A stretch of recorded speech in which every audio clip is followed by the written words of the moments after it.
Effectivement, Dieu, musulman qu'on appelle Allah, autorisait à ces poulains de mentir. Et ça, pour nous, c'était formidable. Donc voilà pourquoi on l'appelle le grand trompeur. Parce qu'il y a, entre lui et Dieu, ça ne marche pas. Et Yeshua, Jésus, l'a appelé le père du mensonge. Jésus va lui donner un nom. Jésus va l'appeler le père du mensonge. Et il a annoncé avec audace que l'élite juive se comportait comme les enfants du mauvais père. Et on trouve ça où? On trouve ça dans Jean chapitre 8. Jean. Je vais prendre Jean chapitre 8 au verset 38 à 47. 38, 47. Jean 8, 38, 47. Il est écrit: je dis ce que j'ai vu chez mon père. Et vous, vous faites ce que vous avez entendu de la part de votre père. Ils lui répondirent: notre père, c'est Abraham. Jésus leur dit: si vous étiez enfant d'Abraham, vous feriez les œuvres d'Abraham. Verset 40. Mais maintenant, vous cherchez à me faire mourir, moi qui vous ai dit la vérité que j'ai entendue de Dieu.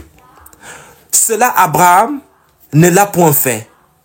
Vous faites les œuvres de votre père. Ils lui dirent: nous ne sommes pas des enfants illégitimes. Nous avons un seul père, Dieu. Jésus leur dit: si Dieu était votre père, vous m'aimeriez, car c'est de Dieu que je suis sorti. Dieu n'est pas dans la création, Dieu dans l'éternité. Si Jésus est sorti de l'éternité, est-ce qu'il y a deux dieux dans l'éternité? C'est sa parole, entrant dans le monde, va prendre chair. Jésus leur dit au verset 42, si Dieu était votre père, vous m'aimeriez, car c'est de Dieu que je suis sorti et que je viens. Je ne suis pas venu de moi-même. Ici, vous ne pouvez pas entendre ma parole si ma conscience et ma tête ne décident pas. Mais est-ce que ma parole c'est moi? Oui, ma parole c'est moi. Au travers de ma voix, vous pouvez identifier qui je suis. Donc,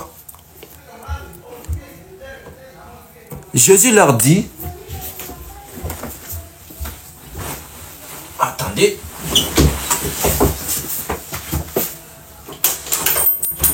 Emmanuel, il va manger.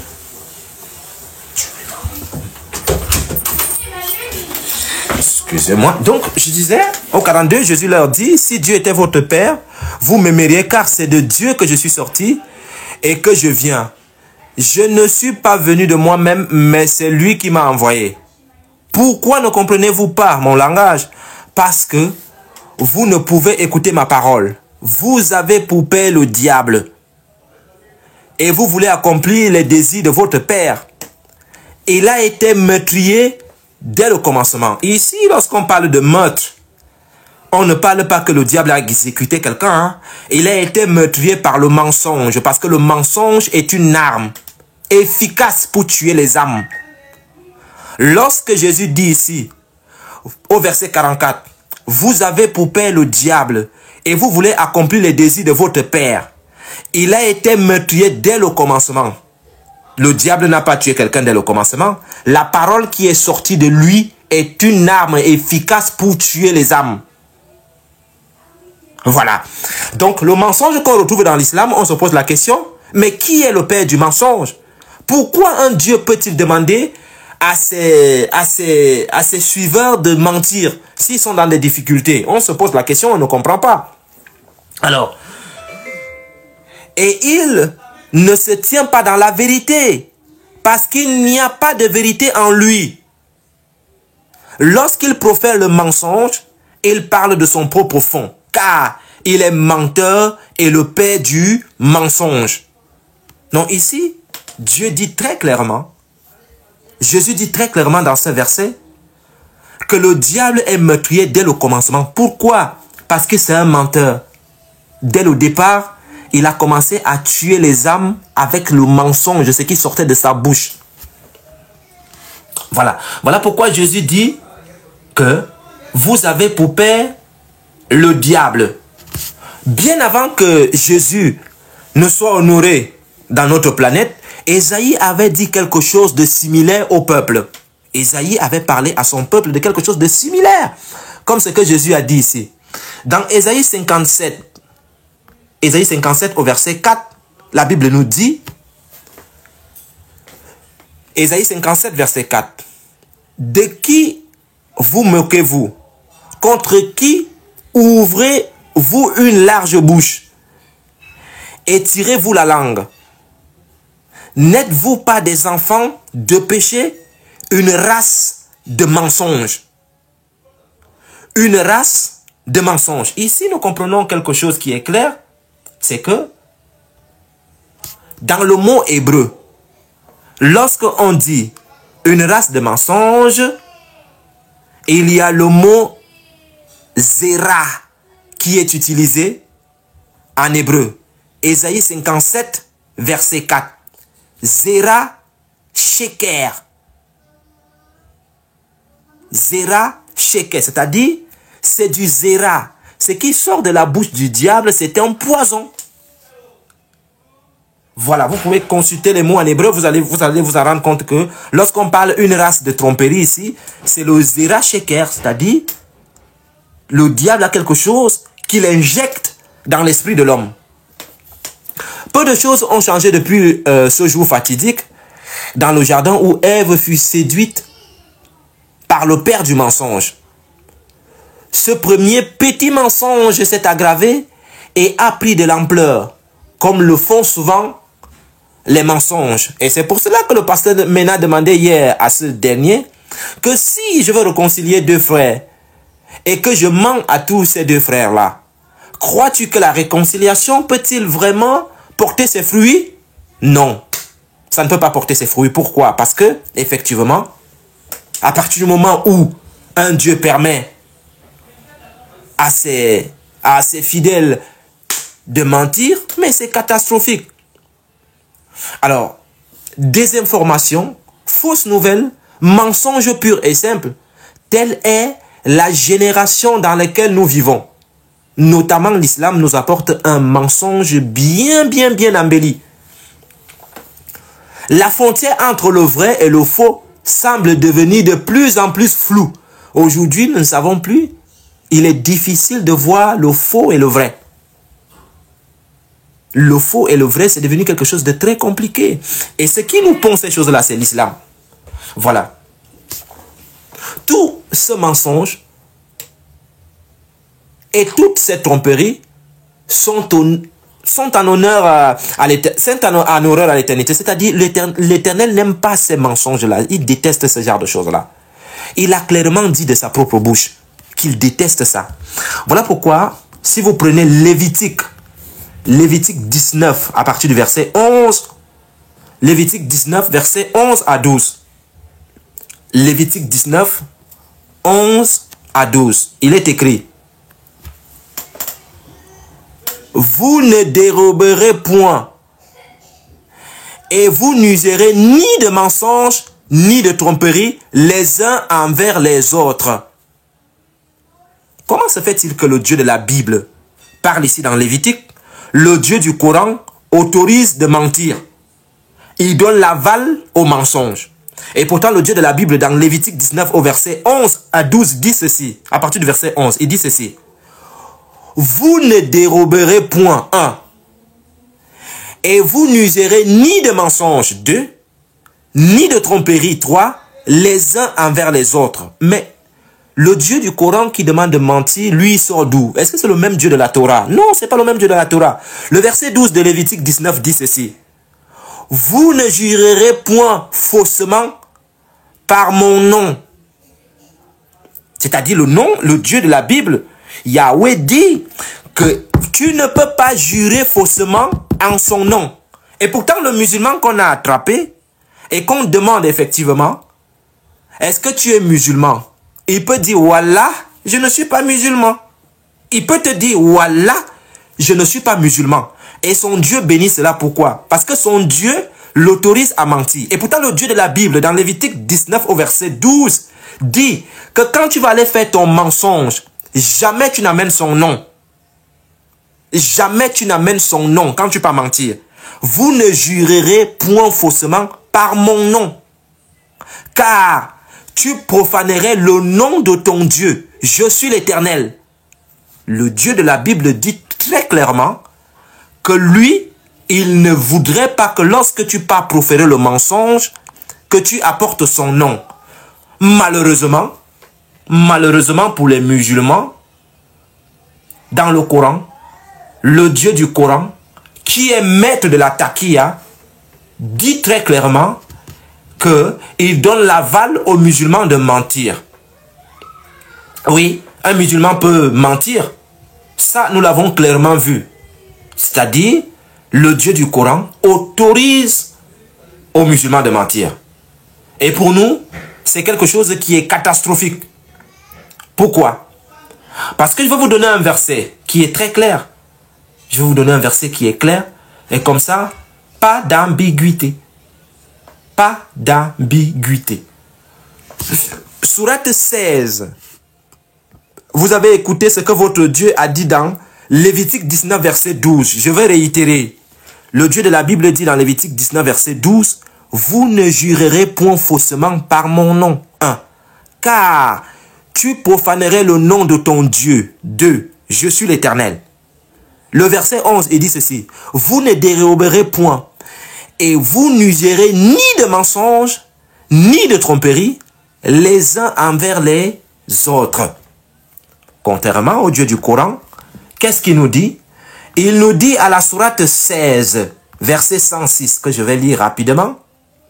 Sourate 16, verset 106, il est écrit, je cite, « Quiconque a renié Allah, quiconque, sourate 16, verset 106, quiconque a renié Allah après avoir cru, sauf celui qui a été contraint alors que son cœur demeure plein de la sincérité de la foi, mais ceux qui ouvrent délibérément leur cœur à la mécréance, ceux-là ont sur eux une colère d'Allah et ils ont un châtiment terrible ici. Allah ouvre une voie aux musulmans de mentir. Ce qui est catastrophique dans la Bible. Le Dieu de la Bible, il n'y a aucun verset là où le Dieu de la Bible dit « Vas-y mentir ». Mais ici, le Dieu du Coran ouvre la brèche pour dire aux musulmans qu'il peut mentir. Je vais prendre un autre verset, une autre sourate. Sourate 3, verset 28. Il est écrit, sourate 3, verset 28.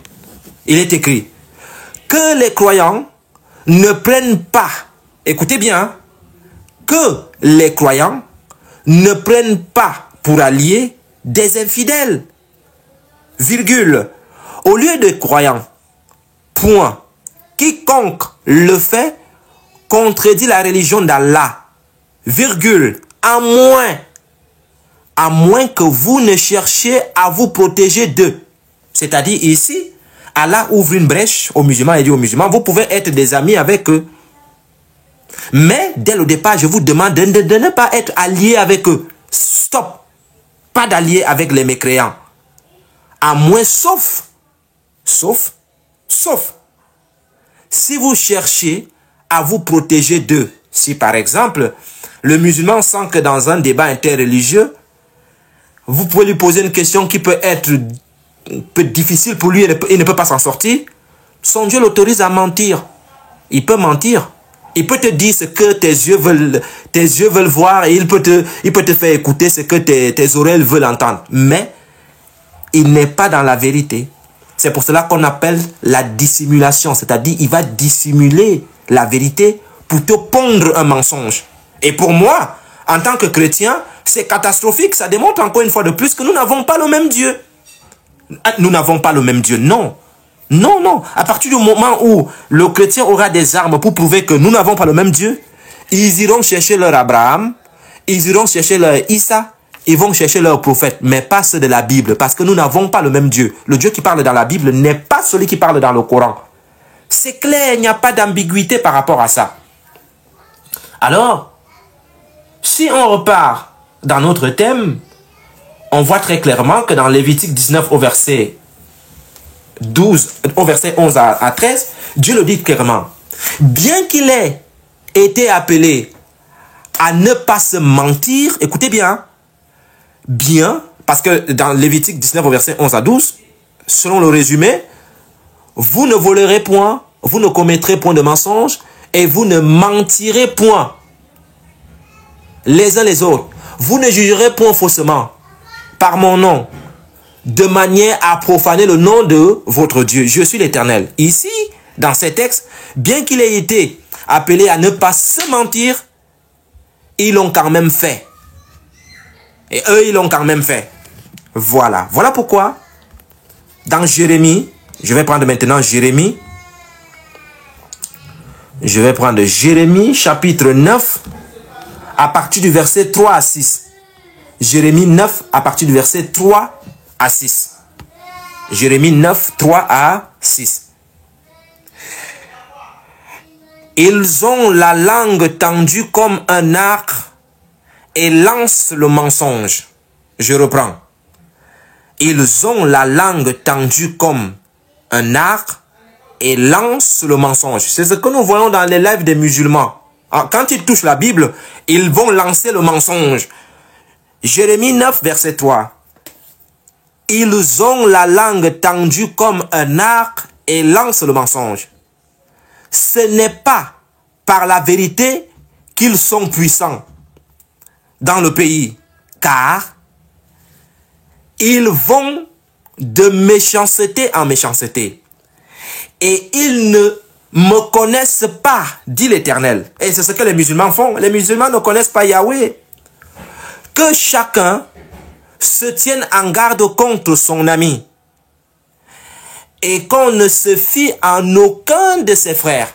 Car tout frère cherche à tromper et tout ami répand des calomnies. Le verset 5.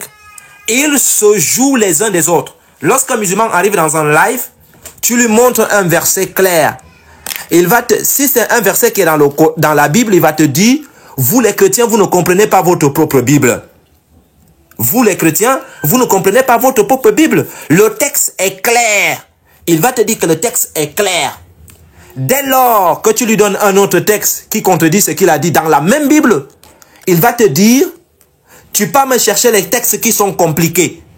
Quand tu lui montres un texte dans le Coran, il va te dire, d'ailleurs, nos savants divergent. Il y a une divergence entre les savants. Des savants qui divergent. On les appelle savants. C'est savants macabo ou bien c'est savants quoi? Des savants qui divergent. Vous ne pouvez pas avoir une idée claire pour que les gens se situent en ce qui concerne ce qu'on vous pose comme question. Et ça, c'est la malice des musulmans. Ils vont vous dire, quand un musulman veut déjà te mentir, il va te dire non, il y a divergence entre les savants. Donc, je ne peux pas bien t'expliquer la vie de tel, Allahu Alem. Et il a déjà sauté dans la Bible pour aller encore mentir dans la Bible. Ce sont des menteurs. Le verset de Jérémie 9, 5 dit ceci. Ils se jouent les uns des autres et ne disent point la vérité. Ils exercent leur langue à mentir. C'est ce que les musulmans font dans les lives. Ils s'étudient à faire le mal. Verset 6. Ta demeure est au sein de la fausseté. C'est par fausseté qu'ils refusent de me connaître. Écoutez bien. Le verset de Jérémie 9, 6 est capital. Dieu dit ceci. Ta demeure est au milieu. Ta demeure est au sein de la fausseté. C'est par fausseté qu'ils refusent de me reconnaître. C'est par fausseté qu'ils refusent de connaître Dieu, dit l'Éternel. Alors ici, nous comprenons une chose qui est très claire, c'est que les musulmans, lorsque ils arrivent dans des lives, ils ont le mensonge entre leurs lèvres. Et nous, ça nous choque. Ça nous choque de voir des personnes qui n'aiment pas la vérité, même quand tu lui montres son propre texte, il te raconte des histoires à dormir debout. Les idoles du mensonge, notamment quand tu demandes aux musulmans, les idoles de mensonge, quand tu demandes aux musulmans, la pierre blanche qui est tombée du paradis, elle est tombée à quel endroit? Est-ce qu'il y a eu fissure au paradis? La pierre s'est échappée. Cette pierre sort d'où? Il va te dire, Allah wa alem, c'est la pierre qui est tombée du paradis. On ne sait qui a ramassé cette pierre-là. Il est parti mettre à la Mecque. Et que les péchés du monde ont fait en sorte que cette pierre noircisse. Et pourtant, dans l'histoire de l'Arabie, vous comprenez que les Arabes adoraient des pierres. Donc, celle qui est logée à la Kaaba, ce n'est ni plus ni moins qu'une continuité de l'adoration des païens. Aucune pierre n'est descendue du ciel. Lorsque Dieu faisait en sorte que cette pierre se détache et tombe sur terre, ne pouvait-il pas nous envoyer du pain ou bien une bénédiction? C'est seulement la pierre qu'il a envoyée et il a logé ça à la Mecque. Quand tu poses la question aux musulmans, pourquoi vous tournez 7 fois? Il ne connaît pas. Pourquoi il tourne 7 fois? Les idoles du mensonge. Il ne s'agit pas seulement de se mentir les uns des autres. Parfois, nous mettons en avant des choses dans notre vie qui sont des mensonges.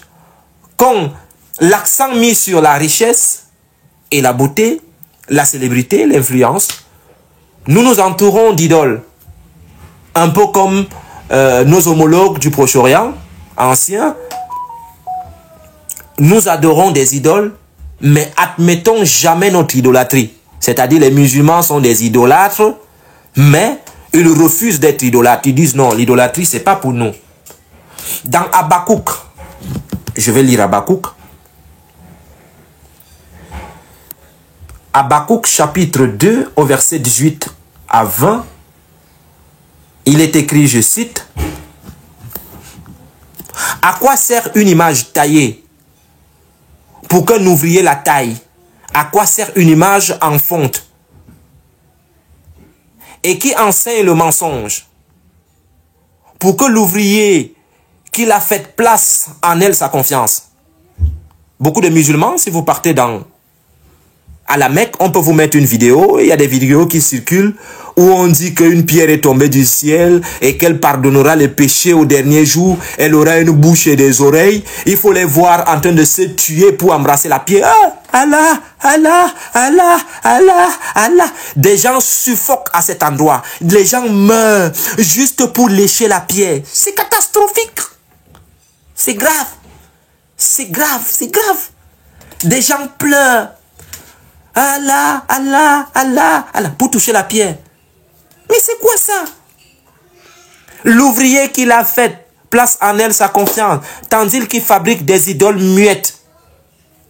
La pierre ne parle pas, mais elle est muette. Malheur à celui qui dit au bois, lève-toi. À une pierre muette, réveille-toi. Je reprends. Malheur à celui qui dit au bois, lève-toi. À une pierre muette, comme la pierre de la Kaaba. À une pierre muette, réveille-toi. Donnera-t-elle instruction? La pierre là, donnera-t-elle instruction? Voici, elle est garnie d'or. Et elle se trouve à la Kaaba, cette pierre qui est garnie d'or. Elle est dorée. On a mis toutes les bonnes choses là-bas. Voici, elle est garnie d'or et d'argent. Mais il n'y a point en elle un esprit qui l'anime. La pierre de la Kaaba. L'Éternel est dans son saint temple. Que toute la terre fasse silence devant lui. Ici, laissons-nous les mensonges nous enseigner. C'est la question que posait Habakkuk. Sommes-nous instruits par le mensonge? Le prophète Jérémie a été beaucoup plus direct. Je vais citer le prophète Jérémie maintenant. Lui va aller de façon claire, direct. Il va frapper pile en plein mille. Vous comprenez une chose. Lorsqu'un musulman débat avec un chrétien, le musulman voit très bien que son frère est en difficulté par rapport à la question qui a été posée. Est-ce que Allah autorise le mensonge? Est-ce qu'un homme peut mentir sa femme pour réconcilier le mensonge, pour réconcilier le mariage? Il dit oui. L'homme musulman peut mentir sa femme, la femme musulmane peut aussi mentir son homme pour arranger le mariage. Et quand le pasteur va demander est-ce que c'est un mensonge, il va dire oui, c'est un mensonge, mais c'est une forme de mensonge. Mais viens voir le petit musulman en bas. Le petit musulman dit en bas, bravo Oustaz, tu les as mis KO. Bravo Oustaz. Oui, tu les as mis KO. Vous n'avez pas le niveau de l'Oustaz. Oustaz est puissant. Allahu Akbar. Allahu Akbar. Il a un commentaire. Il sait que son frère ment. Il sait qu'il est dans le mensonge. Mais il crie Allahu Akbar en commentaire. Allahu Akbar, Allahu Akbar. Tu es plus Oustaz, que Allah t'ajoute des jours. Le gars galvanise son Oustaz en haut dans le mensonge. Il galvanise son Oustaz en haut dans le mensonge. Et il est content en bas. Et il écrit Allahu Akbar. Mais c'est pathétique. C'est grave. Dans Jérémie 10, on repart à Jérémie. Dans Jérémie chapitre 10, à partir du verset 14, il est écrit, je cite, Jérémie 10, à partir du verset 14, il est écrit: tout homme devient stupide par sa science. Tout homme devient stupide par sa science. Tout orfèvre est honteux de son image. De son image taillée, car ces idoles ne sont que mensonges. Il n'y a point en elles de souffle. Verset 15. Elles sont une chose de néant, une œuvre de tromperie. Elles périront quand viendra le châtiment. Verset 16.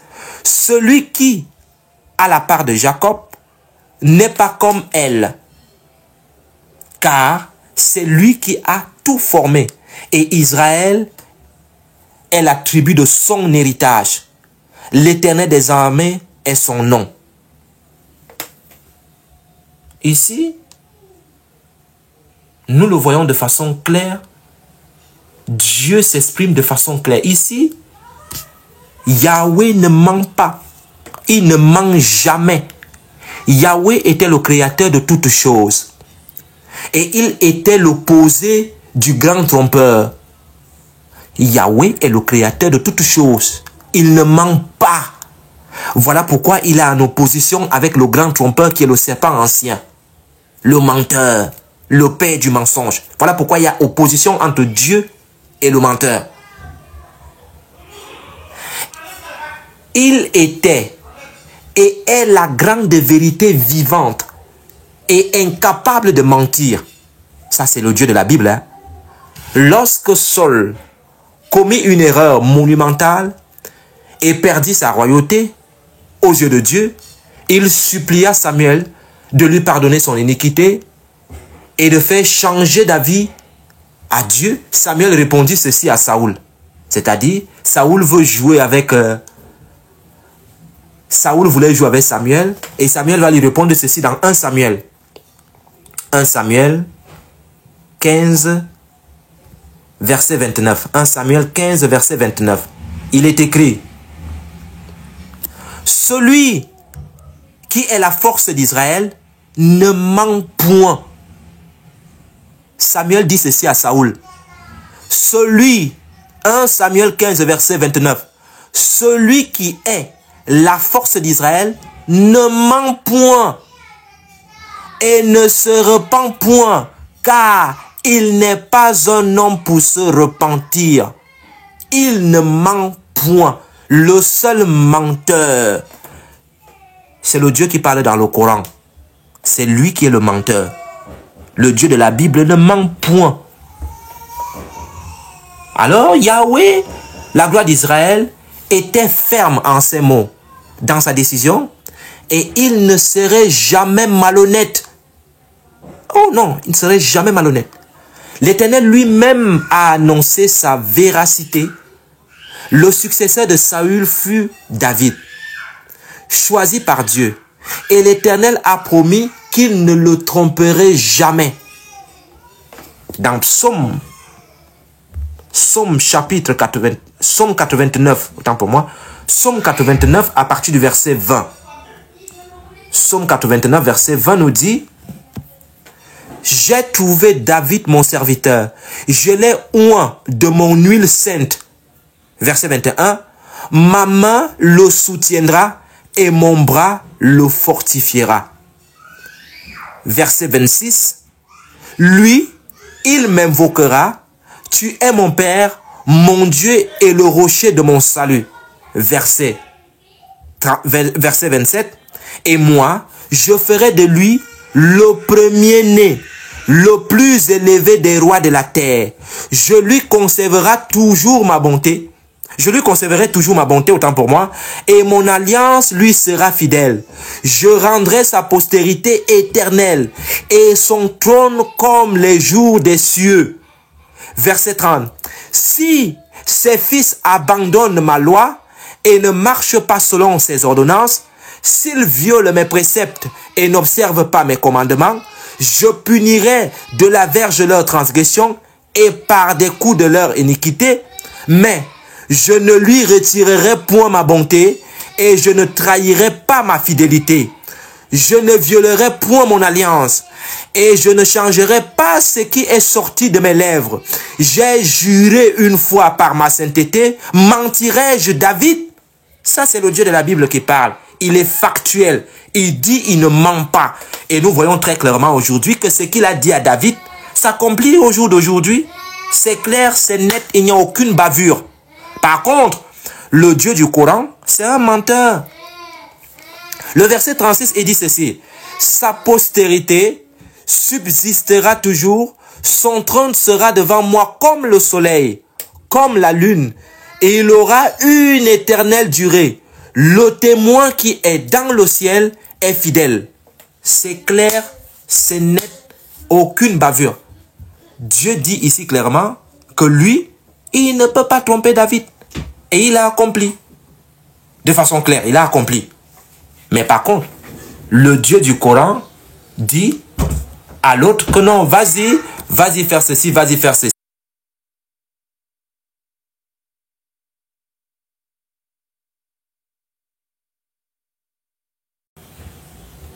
Ce n'est pas la même chose. Le Dieu du Coran qu'on appelle Allah, lui, il autorise aux musulmans de mentir. Il dit quelque chose à Mohammed et pourtant devant c'est le contraire. C'est-à-dire la promesse de l'Éternel à David, selon laquelle son royaume n'aura pas de fin, sembla s'effondrer lorsque ses petits-fils détruisit le royaume. Bien qu'il sembla que le royaume de David tomba, l'Éternel avait une solution plus éternelle à sa promesse. Et il enverrait son fils comme loin de la lignée de David pour accomplir le royaume de Dieu. Dieu tiendra sa promesse dans sa manière la plus étonnante qui soit et il défendrait la vérité comme seul le Dieu de vérité pouvait le faire.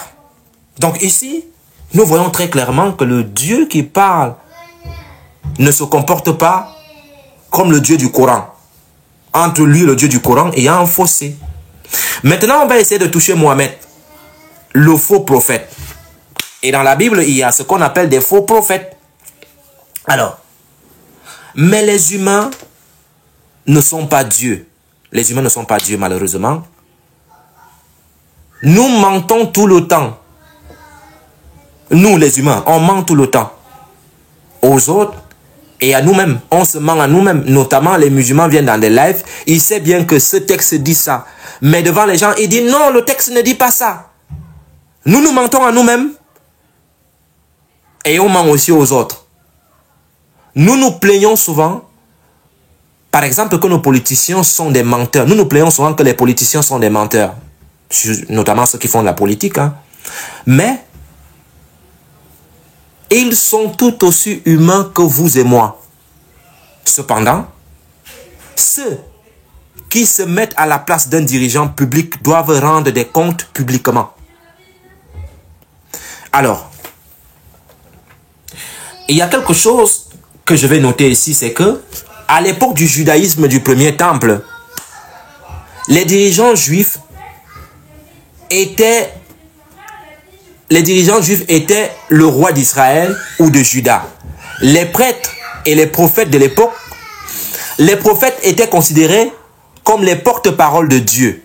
Et Yahweh était donc particulièrement préoccupé par le message qu'il transmettait. C'est-à-dire, le message que le prophète devait transmettre, ça allait être un message de façon qui est claire.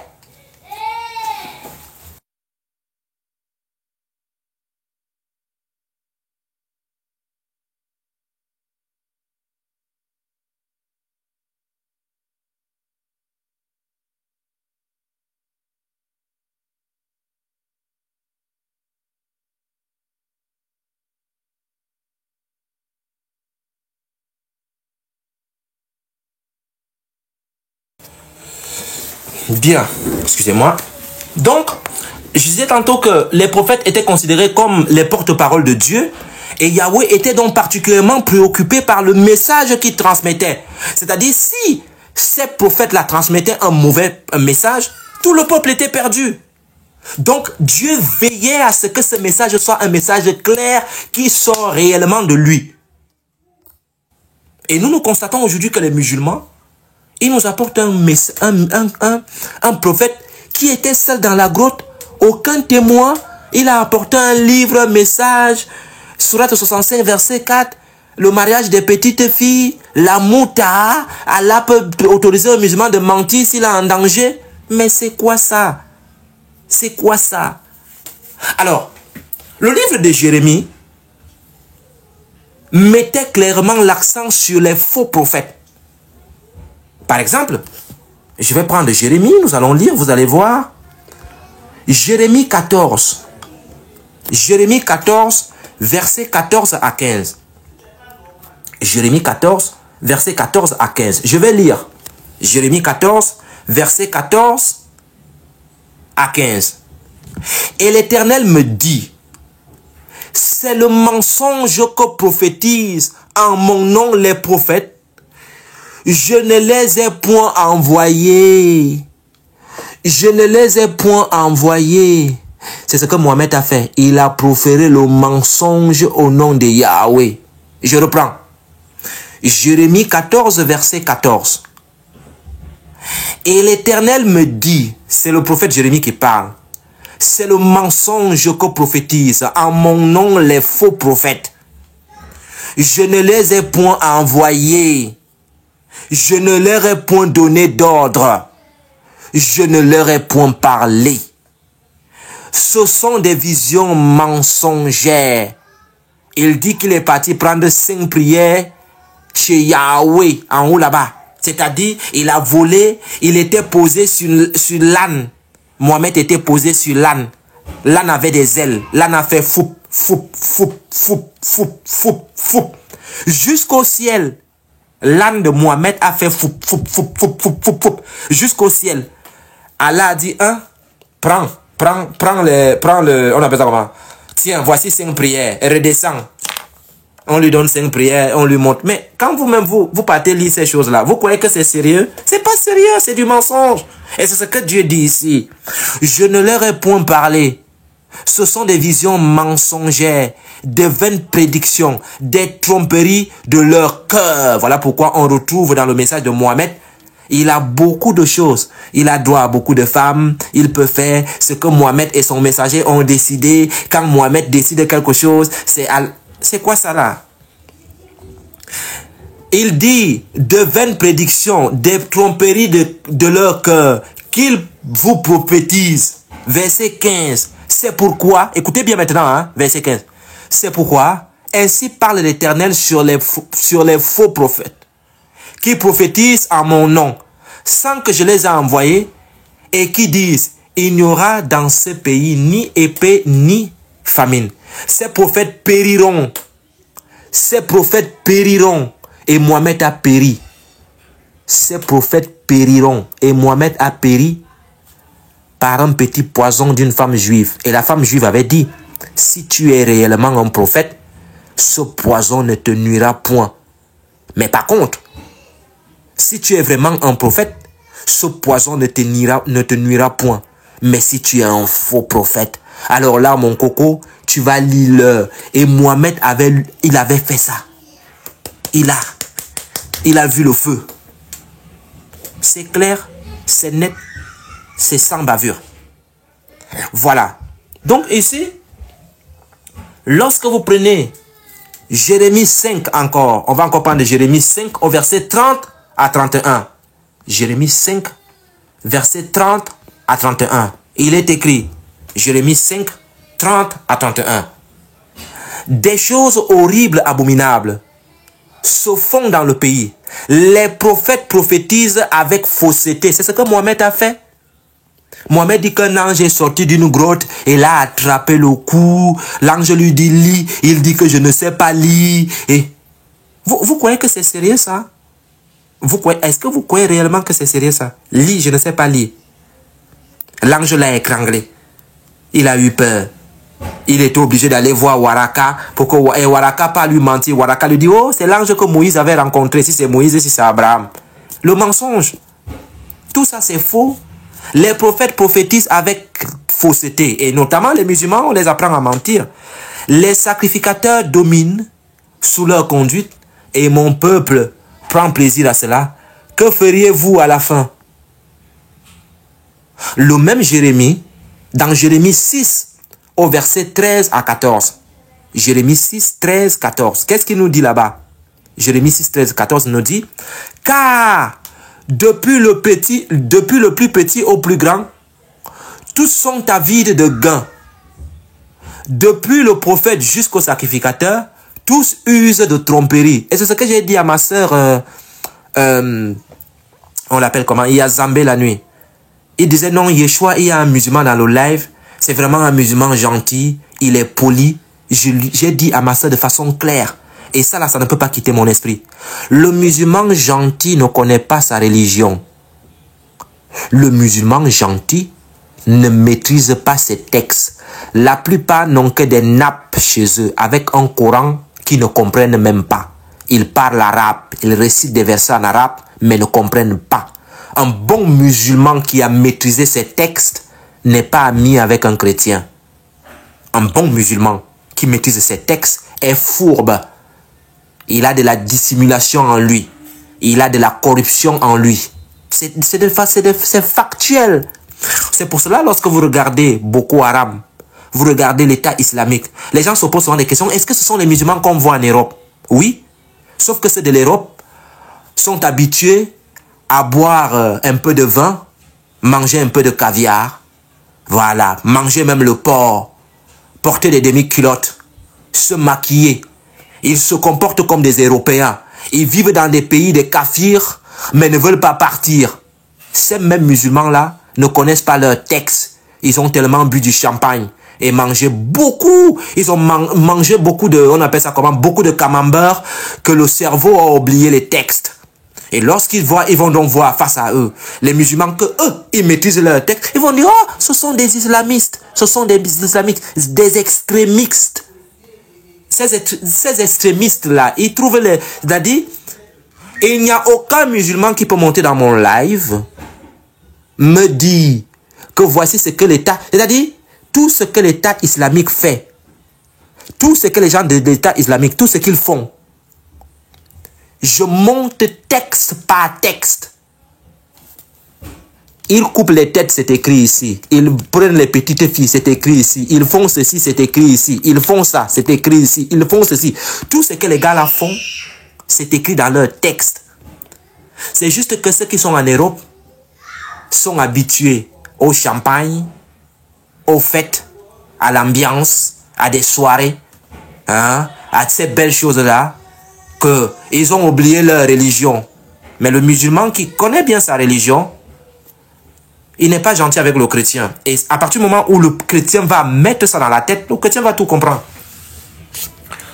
Je vous prends un autre. J'ai pris, c'était le 13-14. Le 14, je ne l'ai pas lu. On dit, Jérémie 6-14, il dit, il pense à la légère la plaie de la fille de mon peuple, Pépé, disent-ils, et il n'y a point de paix. Ils disent dans leurs lèvres, paix, paix, paix. J'ai écouté un groupe récemment qui disait qu'ils sont en train de rechercher la paix. Ils recherchent la paix. À TikTok, vraiment, l'interreligieux est parti très loin. Ils cherchent la paix. Jérémie 6, verset 14 vous répond. Jérémie dit ceci. Il pense à la légère la plaie de la fille de mon peuple. 2 points. Ils disent paix, paix. Et il n'y a point de paix. La paix, c'est là où il y a les lèvres. Mais le cœur est rempli de fausseté et de mensonges. Et comme moi, je suis à TikTok ici, ça fait peut-être 2 ans et demi, on n'apprend pas, comme c'est un proverbe africain, qui dit qu'on n'apprend pas à un vieux singe à faire des grimaces. En ce qui me concerne personnellement, lorsque ces gens-là partent dans des lives et disent qu'on va aller faire la paix avec eux, ça ne marche pas avec moi. Moi, ça ne marche pas avec moi. Je sais qu'on n'aura pas la paix parce que j'ai vos textes. Les textes parlent mieux que vous. Vous ne pouvez pas me marmailler. Vos textes parlent mieux que vous. Vous pouvez dire avec vos lèvres la paix, mais le cœur est rempli de haine. Et c'est ce qu'on appelle la dissimulation. Et ça, c'est de façon claire. Il n'y a pas de demi-mesure à ça. Donc, je vais prendre un autre verset qui se trouve dans Jérémie 23. Jérémie 23, verset 14 à 32. 14 à 32 qui nous dit: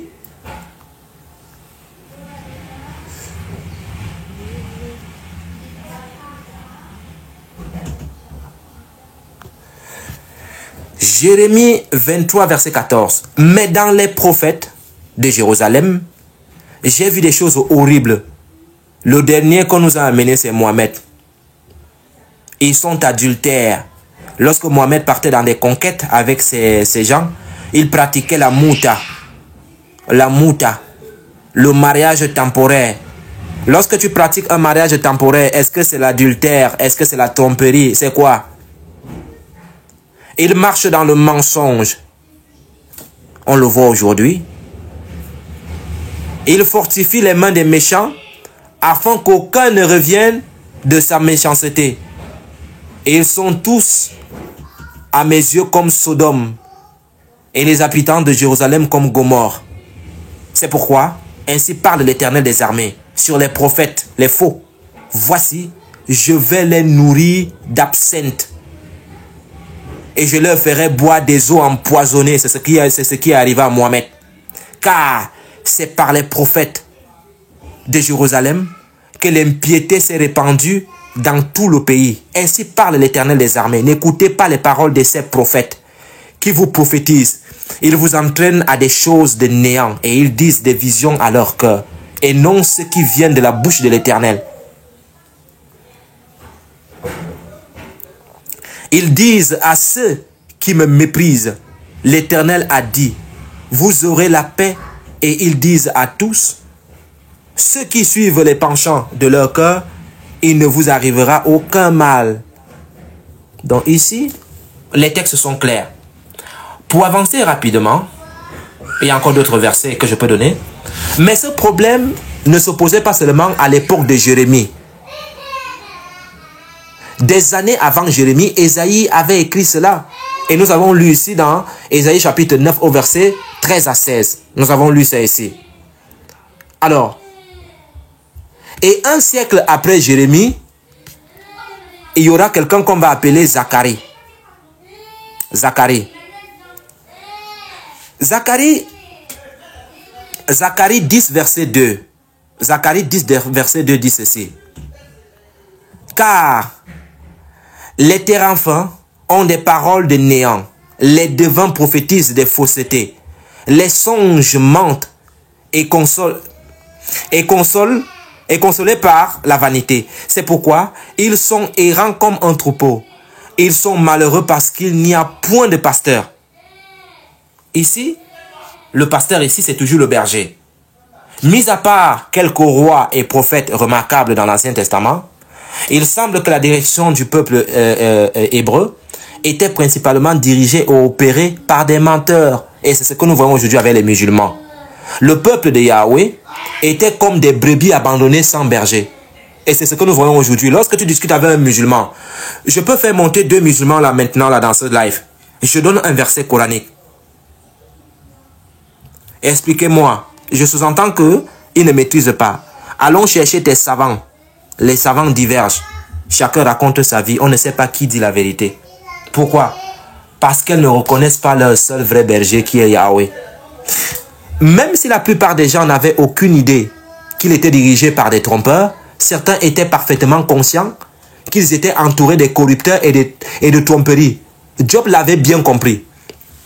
Vous voyez notamment lorsque vous arrivez dans le live, vous allez voir par exemple un prédicateur comme Ben Islam qui va arriver, il va donner sa parole. Il va vous dire, oui, je vous pose une question et après vous pouvez me poser la question. Dès qu'il pose la question, il a envoyé ses suppôts en bas. Ses suppôts sont en train d'enregistrer. Dès qu'il pose la question, il dit assalamu alaikum, je m'en vais. Mais c'est la manifestation du mensonge. Ça prouve à quel point ces gens-là n'ont jamais accepté Yahweh. Voilà pourquoi dans Jérémie 13 au verset Job, autant pour moi, c'est Job. C'est Job, ce n'est pas Jérémie, c'est Job. Je vais prendre Job. Job chapitre 13. Job l'avait très bien compris. Job chapitre 13 à partir du verset 1 à 5 nous dit ceci. Voici mon œil a vu tout cela. Mon oreille l'a entendu et a pris garde. Ce que vous voyez et ce que vous savez, je le sais aussi. Je ne suis point inférieur, mais je veux parler au Tout-Puissant. Je veux plaider ma cause devant Dieu, car vous n'imaginez que des faussetés. Vous êtes tous des médecins de néant. Que n'avez-vous gardé le silence? Vous auriez passé pour avoir de la sagesse. C'est-à-dire ici, Job dit très clairement que les paroles de Job ici à ses amis pourraient également être appropriées à certains de nos dirigeants aujourd'hui, notamment à l'islam. Peut-être devraient-ils simplement se taire et écouter. Est-ce que les musulmans ne devraient pas se taire et écouter? C'est-à-dire essayer un peu de prendre leur Coran et de jeter à côté. Parce que le Coran est bourré d'apocryphes chrétiennes, des trucs, des contes, des légendes, tous ces trucs-là. C'est-à-dire un mixage pour former le... C'est pour cela qu'il y a beaucoup de savants chez eux. Parce que le Coran en lui-même, c'est un livre vraiment, on y trouve tout dedans. On trouve même le Talmud. Le Talmud, c'est catastrophique. Donc,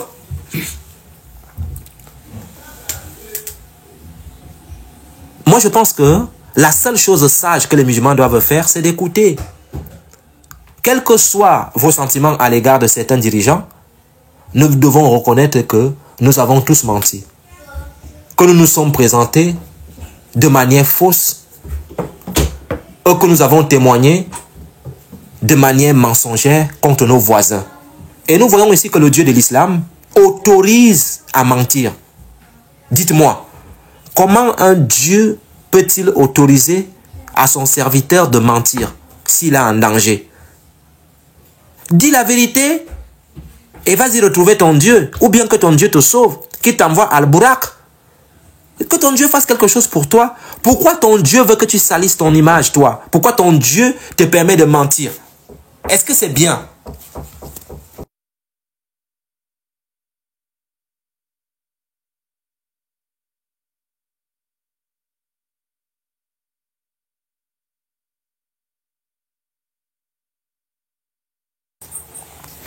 Donc, nous, ça nous surprend beaucoup. Alors, les choses que Yahweh déteste, parce que dans la Bible, il y a des choses que Yahweh déteste. Et vous allez vous en rendre compte que celui qui parle dans la Bible n'est pas celui qui parle dans le Coran. Le mensonge était classé en tête des choses que Yahweh détestait. Dans Zacharie 8, au verset 16 à 17, Zacharie 8, verset 16 à 17, il est écrit, je cite, « Voici ce que vous devez faire... »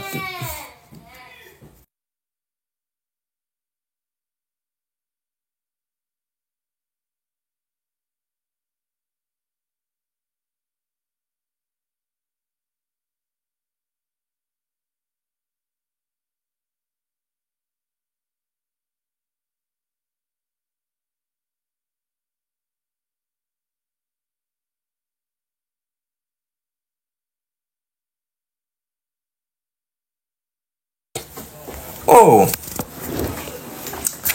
excusez-moi. Donc, je disais tantôt que les choses que Yahweh déteste, le mensonge était classé en tête des choses que Yahweh détestait quand il parlait en quoi à ses prophètes.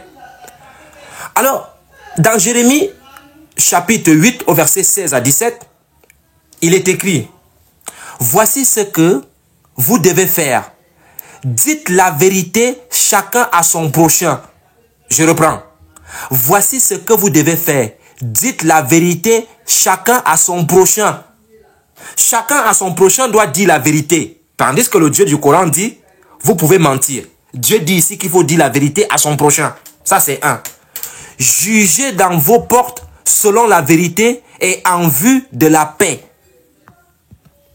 Verset 17.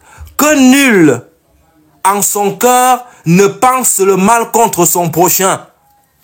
Allah dit, que vous pouvez dissimuler des choses dans le cœur et la bouche profère des mensonges. C'est-à-dire dans ton cœur, tu me détestes, mais la bouche dit, oh Yeshua, j'aime ton affaire là. Hein? Yeshua, j'aime ton affaire. Oh Yeshua, j'aime ton affaire, frère. Ton affaire là, j'aime ça, j'aime ton affaire. Et pourtant, dans ton cœur, tu me détestes. Et c'est ce qu'enseigne l'islam. Tandis que le Dieu de la Bible dit dans Zacharie 8, verset 17, que nul en son cœur ne pense le mal contre son prochain.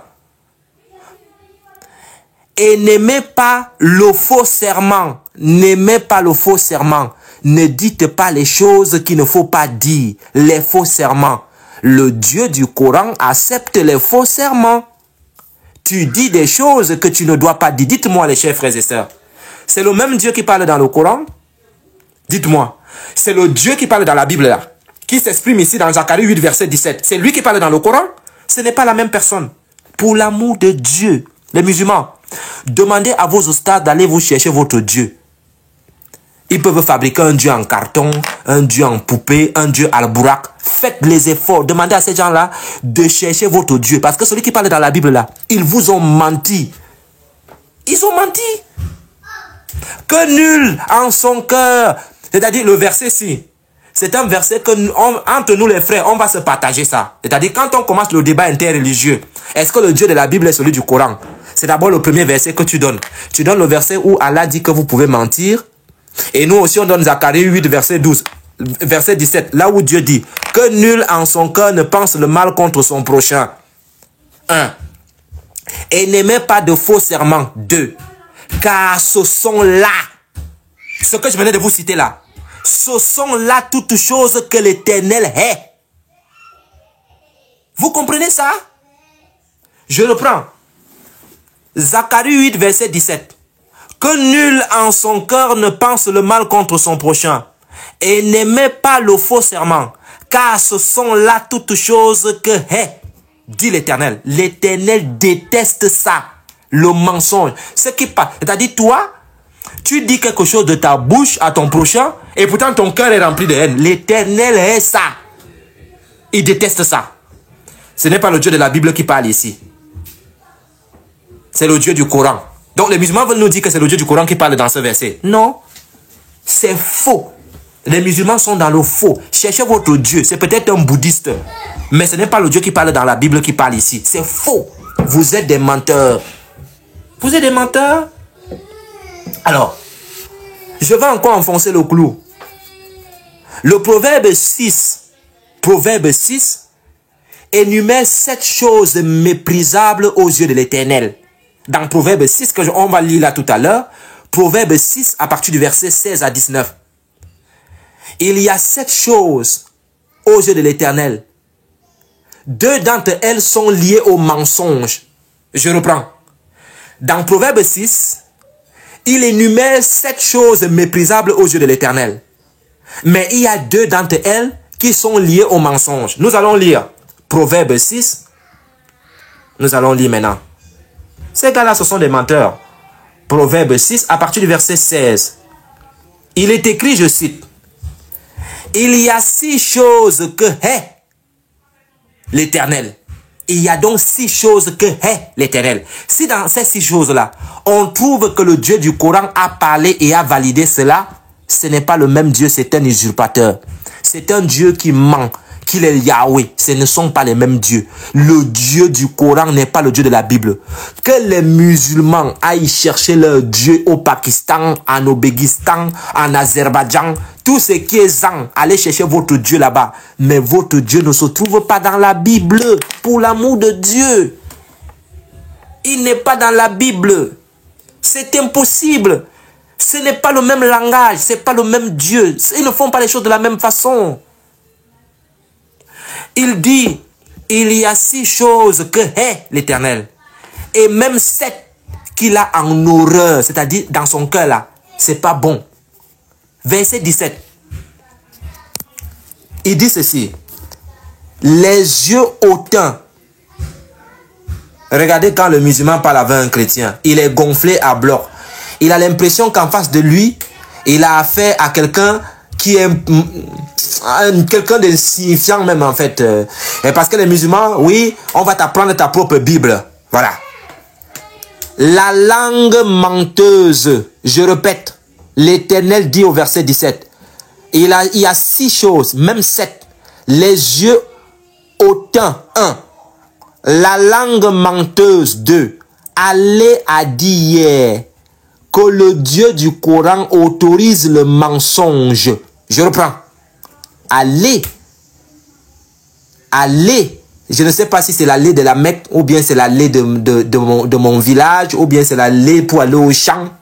Allah dit que le Dieu du Coran autorise le mensonge, tandis que le Dieu de la Bible dit qu'il a en horreur la langue menteuse. C'est le même Dieu qui parle, ou bien c'est son cousin? On constate ici que ce n'est pas le même Dieu. C'est pas le même Dieu, les gars. C'est pas le même. C'est pas le même. Allah, c'est un usurpateur. C'est pas le même Dieu. Les mains qui répandent le sang innocent. Le cœur qui médite des projets iniques. Les pieds qui se hâtent de courir au mal. Le faux témoin qui dit des mensonges. La dissimulation. Ça vous touche encore de plein fouet. Nous n'avons pas le même Dieu. Et je pense que je vais faire un PDF dur en ce qui concerne, est-ce que le Dieu qui parle dans la Bible est celui qui parle dans le Coran? Je vais faire un PDF armé. C'est-à-dire c'est un Satan, je ne sais pas combien que je vais créer.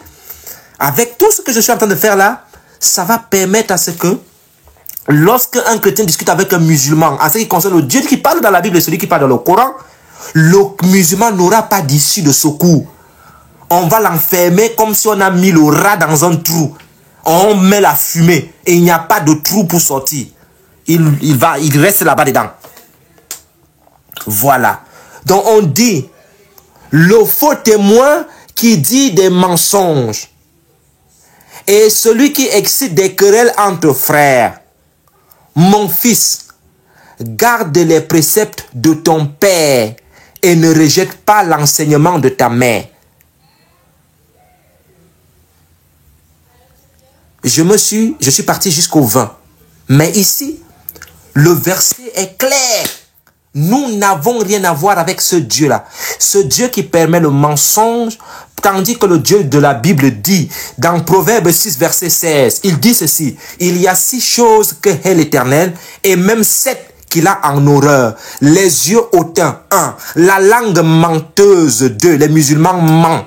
Les mains qui répandent le sang innocent. J'ai vu notamment dernièrement, je ne sais pas si c'est au Mali ou si c'est au Burkina Faso, des pauvres paysans. Les pauvres paysans qui n'ont rien demandé à Allah.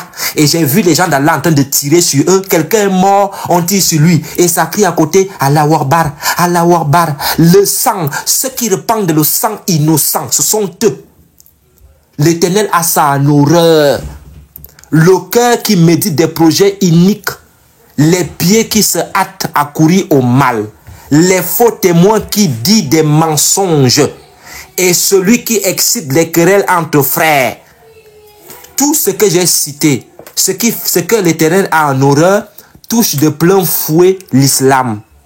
Comment on peut avoir le même Dieu si les paroles de ce Dieu sont contradictoires en ce qui concerne le Dieu de l'islam? Hein? C'est pas possible. Ça veut dire qu'il y a un souci. Alors, comme l'a bien dit hier monsieur Allé, je ne sais pas si c'est l'Allé de la Mecque, il a dit que l'islam autorise le mensonge sur 3 cas. Il a accepté, il a avoué, il est courageux quand même, hein. Dit en plein live que mon Dieu autorise le mensonge, mais il faut quand même être un dur, hein. Une langue menteuse, 1. Et un faux témoin qui profère des tromperies sont en horreur à Yahweh. Mais Allah subhanahu wa ta'ala lui bénit ça. Il dit que c'est bon. Vous pouvez mentir lorsque vous êtes en danger. En fait, le 9e commandement, et c'est là où je vais mettre Allah un chaos légendaire. En fait, les 10 commandements, qu'on a donné à Moïse, Dieu a donné à Moshe les 10 commandements. En fait, le 9e commandement parmi ces 10 commandements va foudroyer Mohamed. Il dit ceci. Il va foudroyer Mohamed et son Allah. Exode chapitre 20 verset 16. Exode 20 verset 16. Et qu'est-ce qu'il dit? Tu ne porteras point de faux témoignages contre ton prochain. Le Dieu de l'islam tombe ici dans ce propre verset. Il dit que c'est lui qui a donné ça. Tu ne porteras point de faux témoignages contre ton prochain. Par contre, le Dieu de l'islam dit que quand tu es en danger, si tu peux réconcilier des gens, si tu veux mentir ta femme, si tu veux faire des choses bizarres, tu peux mentir. Comment ce Dieu-là, il a donné 10 commandements. Et dans le 9e commandement, il dit, tu ne porteras point de faux témoignages contre ton prochain. Comment se fait-il que les musulmans viennent nous mentir que c'est le même Dieu qui a parlé dans le Coran? C'est faux. Allez chercher votre Dieu en Inde, en Ouzbékistan, Pakistan, tout ce qui est temps. Allez chercher votre Dieu là-bas. Votre Dieu ne se trouve pas dans la Bible. Alors, selon les proverbes, porter un faux témoignage était comme une arme. Et c'est ce que j'ai dit dès le commencement. Une massue, une épée, une flèche de destruction. Et c'est pour cela que j'ai dit au départ que ce que le serpent avait sémé dans la conscience et dans la tête d'Ève a foudroyé Ève. Voilà pourquoi dans Proverbe 25, dans son verset 18, il est écrit, je cite, « Comme une massue, une épée et une flèche aiguë, ainsi est un homme qui porte un faux témoignage contre son prochain. » Je réitère, lorsque vous discutez avec un musulman et qu'il apporte le mensonge, la dissimulation, la corruption et tout ce qui est contraire à la parole de Dieu, Shalom Kadi, j'espère que tu te portes bien. Proverbe 25 verset 18 est clair. Il nous dit, quand il profère le mensonge là, la Bible décrit ce mensonge comment? La Bible dit dans Proverbe 25 verset 18, il dit que c'est comme une massue. C'est comme si tu es placé, on vient mettre une massette sur ta tête. Boum! Tu encaisses. C'est comme l'épée. Le mensonge qui sort de la bouche des musulmans, c'est comme l'épée. C'est comme des flèches aiguës. Ainsi est un homme qui porte un faux témoignage contre son prochain. David sentit que cette arme était utilisée contre lui. Même David va sentir ça, que l'arme du mensonge est utilisée contre lui. Voilà pourquoi dans Psaume 27 au verset 11 à 14, Psaume 27, 11 à 14 nous dit ceci. David dit ceci parce que il a vu que dans Proverbe 25, verset 18, on dit que comme une massue, comme une épée et une flèche acérée, aiguë, ainsi est l'homme qui porte un faux témoignage contre son prochain. David va dire, hey, ça là, c'est la même chose. Psaume 27, verset 11. Éternel, c'est David qui parle, hein? Éternel, éloigne-moi ta voix, conduis-moi, et je dis même éloigne-moi ta voix, tellement je veux m'éloigner des musulmans. Éternel, enseigne-moi ta voix, conduis-moi dans le sentier de la droiture, à cause de mes ennemis. Ne me livre pas au bon plaisir de mes adversaires, car ils s'élèvent contre moi de faux témoins et des gens qui ne respirent que la violence. Oh, si je n'étais pas sûr de voir la bonté de l'Éternel sur la terre des vivants, espère en l'Éternel, fortifie-toi et que ton cœur s'affermisse, espère en l'Éternel. Ici, David a vu ces gens-là qui profèrent le mensonge. Ce sont des gens qui sont très dangereux. Les langues mensongères étaient la deuxième référence mensongère de Proverbe 6 que nous avons vu notamment ici. que Yahweh méprisait. Et vous pouvez trouver les références visuelles avec les lèvres menteuses et les bouches mensongères de mensonges partout dans le Tanakh. Et c'est ce que nous arrivons à voir aujourd'hui en ce qui concerne notamment les musulmans. Lorsqu'il vient dans la Bible, tu lui montres un verset, il prend les épîtres de Paul, il te lit un verset dans les épîtres de Paul. Et quand tu lui réponds, et tu lui poses les mêmes questions dans l'épître de Paul, il te pose la question, qui a envoyé Paul? Qui a écrit? Mais mon coco, ça ne fait pas 5 secondes là. On a lu l'épître de Paul. Moi aussi, j'étais pris l'épître. Comment tu me poses maintenant la question, qui a écrit? Qui a envoyé Paul? Des personnes malhonnêtes qui ne respirent que le mensonge. Somme 120, dans son verset 2 à 3, il est écrit: Éternel, délivre mon âme de la lèvre mensongère. Les musulmans, ce sont des menteurs parce que leur Dieu les autorise à mentir. De la langue trompeuse, ils trompent les gens. Lorsque celui-là est coincé, j'ai vu dans mes lives un musulman, parce qu'il a peur que je lui pose une question. Shalom, je dis shalom frère, ça va? Oui, ça va. S'il te plaît, j'ai envie de te poser une question. Tu es musulman? Non, non, non, je ne suis pas musulman. Moi, je suis un athée. Je sais, c'est la vérité. Donc, quand tu dis déjà je sais, la plupart des musulmans ont un petit zizi. Je sais, surtout ceux de l'Afrique de l'Ouest là-bas. Je sais, c'est la vérité. Je dis, ça c'est un musulman. Mais il ment qu'il n'est pas musulman parce qu'il a peur. Il a peur qu'on lui pose la question. Et il dit, non, je sais, c'est la vérité. Il dit, ok, bon, pose ta question. Il pose la question. Quand tu lui réponds, et que le gars sent que tu l'as bien piqué. Parce que quand je lui réponds, je rabats ma réponse dans le Coran et je pique. Je dis, bon, tu vois par exemple les musulmans, quand il dit ça, et puis tu vas entendre,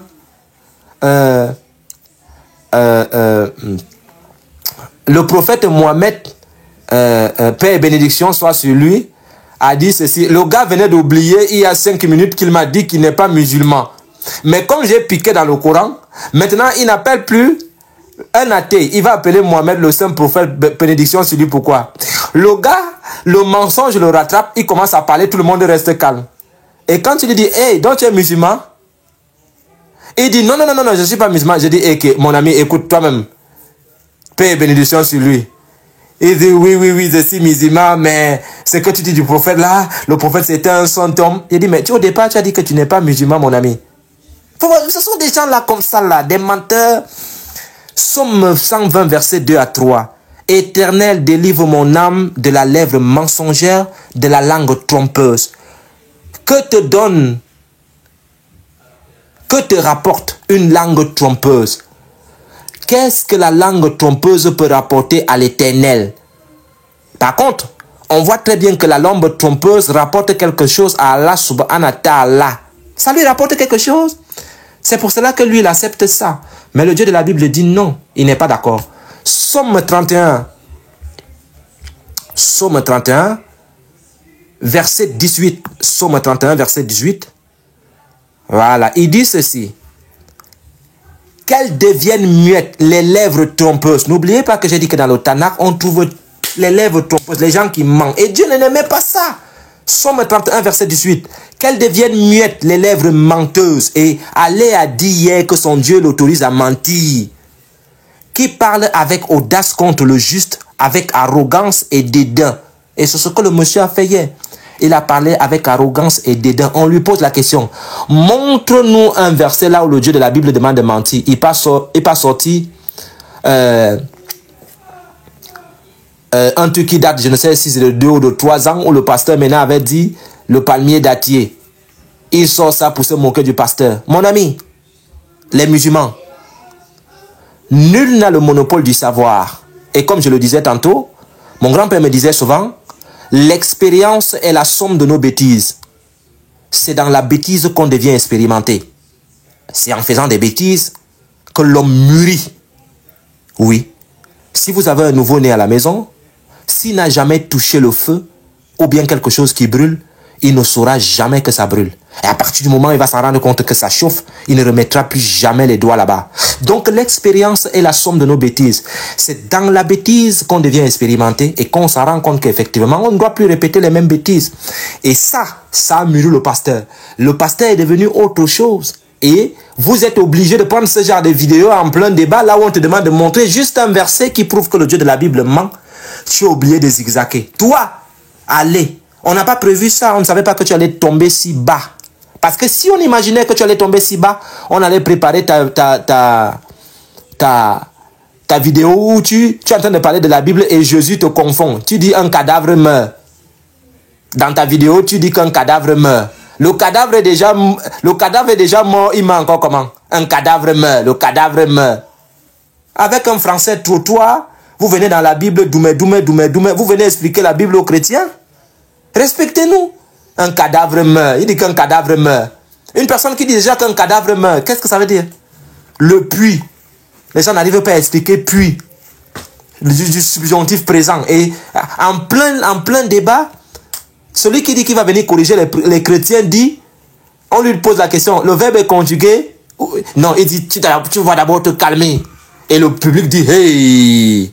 Et puis il dit, d'ailleurs, le verbe est conjugué au subjonctif présent. Et le public dit, Wokolo, Wokolo, Oustaz, tu l'as tué, Oustaz, tu l'as mis KO, Oustaz, tu l'as mis KO. Et tout le public crie, Wallah, Allahu Akbar. Le gars venait de mentir devant vous. Ce n'est pas du subjonctif présent. Vous voyez des choses comme ça là? Et ce sont ces illettrés là qui viennent apprendre la Bible aux chrétiens. Mais c'est catastrophique. Et catastrophique, le texte s'explique d'elle-même. Le texte s'explique d'elle-même. C'est des gens comme ça là qui viennent... C'est catastrophique. D'autres disent qu'ils sont des professeurs de français. Lorsqu'on dit à ce dernier que le Coran a été standardisé, il dit que le verbe standardisé n'existe pas dans la langue française. Ah bon? Il dit que je peux fouiller tous les dictionnaires. Le standardisé n'existe pas dans la langue française. Je dis, ah bon? Et si on ajoute l'auxiliaire? Qu'est-ce que ça donne si on ajoute l'auxiliaire? Vous voyez des gens comme ça, ils viennent dans des lives, ou bien, parce que je parle, je m'exprime comme un Africain, parce que moi je suis Camerounais, moi. Et je veux que quand je vais rentrer au Cameroun, qu'il n'y ait pas de différence entre moi et quelqu'un qui est au Cameroun. Parce que moi je veux mourir chez moi dans mon pays. Je veux rester africain, j'ai l'ADN. Je veux commenter à côté de mes ancêtres. Alors, je ne suis pas venu ici en Europe pour choco, pour faire non, non. Je suis là depuis, mais je m'exprime quand tu entends le son de ma voix, tu sais que lui là, c'est un Camerounais. Et je veux que quand je parle, que le Camerounais ressente que c'est mon frère qui parle, que l'Africain ressente que ça, c'est mon frère africain qui parle ici. Je ne suis pas un chocoya. Non, non, non, non, non. Stop, stop, stop. Donc, ce n'est pas parce que je suis en train de parler de la sorte que toi, tu vas venir parce que tu es né dans des cités de la France, tu penses que tu t'exprimes en français mieux que moi. Non, non, non. Mis à part le timbre de ma voix, j'étais à l'école. Donc, ce ne sont pas des petits voyous des banlieues. Quand on les envoie à l'école, ils partent fumer la chiche qui vont venir se placer devant moi. Je peux faire un débat. Je vois le patriote, tellement il me suit partout, il est obligé de tricher ce que je dis. Quand je dis que la prochaine fois que je vais faire un débat, peut-être avec Léon Zé, je ne sais pas, si Dieu si un jour il soigne ça. C'est-à-dire, quand je pose une question dans un passage biblique, je demande, le verbe est conjugué en quel temps ici? Verbe, adverbe, conjugaison. C'est-à-dire, la nature, la fonction. On va aller dans ce temps, on va aller là-bas. Parce que ces gens-là, il y a beaucoup d'illettrés là-bas qui ne comprennent absolument rien du tout. On dit, c'est-à-dire celui de Béni Islam vient ici, on dit, comme le croyait, comme le pensait. Si on lui pose la question, comme le pensait, qu'est-ce que ça veut dire en français? Il ne connaît pas. Il ne connaît pas. Il part dans le live, dit Allah Warbar, je les ai confondus, Allah Warbar. Ça fait pitié. Ça fait pitié. Donc, nous disons clairement que la Bible de Dieu de la Bible ne veut pas de menteur. Il est le mensonge. Il est le mensonge. Dans Somme 119, il y a mensonge, il y a arrogance, il y a... C'est-à-dire dans le Somme 119, à partir du verset 28 à 29. Voilà. Somme 119, oui. Somme 119. C'est bien ça. Somme 119. Verset 28 à 29. 28, 29. Voilà. Il est écrit, mon âme pleure de chagrin. Relève-moi selon ta parole. Éloigne de moi la voie du mensonge. Et accorde-moi la grâce de suivre ta loi. Dans ce texte, on voit qu'il y a le mensonge, on voit qu'il y a l'arrogance, et on voit qu'il y a l'amour de la loi. Mais les musulmans, ce sont des menteurs, et ils mentent. C'est-à-dire le poème ici de Somme met l'accent sur l'amour des lois, des préceptes, des ordonnances, des témoignages de Yahweh. Ce sont les grandes vérités. Et il n'est donc pas surprenant que l'auteur ici des psaumes ait comparé ces vérités de Yahweh aux faussetés et aux arrogances de ce qui vient après. C'est pour cela que je vous ai dit dès le départ qu'il y a opposition entre Dieu et le diable. Pourquoi? Le Dieu, c'est un Dieu de vérité. Le diable, c'est le menteur. Voilà pourquoi il y a opposition. Et on trouve comme ça dans plein de versets, Somme 119, si vous partez au verset 69, 70, vous trouvez ça là-bas. Vous partez au 78, vous allez trouver. Dans le même Somme 119, vous partez au verset 85, 89. Le Somme 119 est rempli des menteurs. La bouche trompeuse, des tromperies. Ces versets là-bas. Donc, la Torah était le chemin qui nous ramenait à Yahweh.